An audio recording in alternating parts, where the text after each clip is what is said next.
الله تعالی د خپل فضل او کرم سره میشتو سو ټول مسلمانون د هر قسمه نقصانات نه او د هر قسمه پریشانی نه په حفاظت کې وسوي کچیر یو کاسه د ازمویشت وجنه په یو نقصان کې گرفتاروي یا په یو مشکلات کې د گرفتاروي یا د تاسو تکلیف وي مصیبت ورته بیا په داسې وخت کې میشتو شو د یغ په حالت باندې د خوشي اظهار کله نه کی بلکې په داسې وخت کې میشتو ست په چار دو چې د دغه کس سره میج د همدردی اظهار وکړي د همدردی اظهار په هر طریقه باندې شي د یو صحابي حضرت واصله بن اسقع رضی الله عنه دا فرمایي چې رسول الله صلی الله علیه وسلم دا فرمایلی دي چې لا تظهر الشماتة لاخيك فيرحمه الله ويبتليك چې کچېره د توسیو مسلمان ورور په یو نقصانات کې یا په پریشانی کې تکلیفات کې گرفتار وي بیا په داس وخت کې د په دغه نقصان باندې د خوشحالي اظهار مکه یا چې دغه جرم د وجنه د خوشحالي اظهار د وجنه الله تعالی د دنا په خپل فضل او کرم سره په خپل رحم سره د هغه نقصانات ختم کې او تو په دغه کې گرفتار کی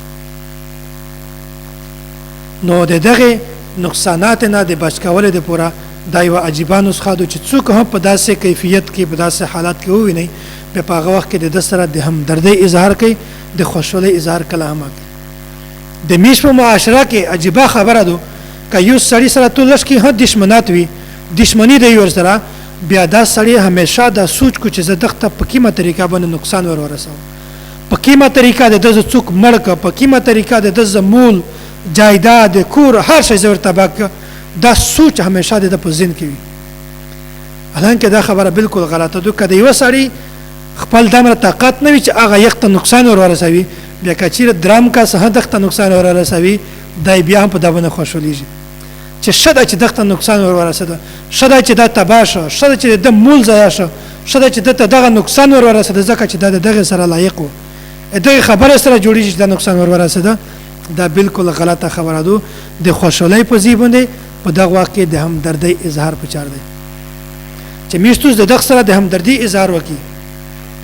نو کچیره د یو نسخه درته وشایمه کچیره تو سیوداس کا سوینه چې هغه په مصیبت کې گرفتار وي په هغه نقصانات کې دای پسو شوی وي پریشانی ورته په غلط حالات کې وي نه بیا په داس وخت کې تو په چار دو چې دغه داو خمخوي داود الحمدلله الذي عافاني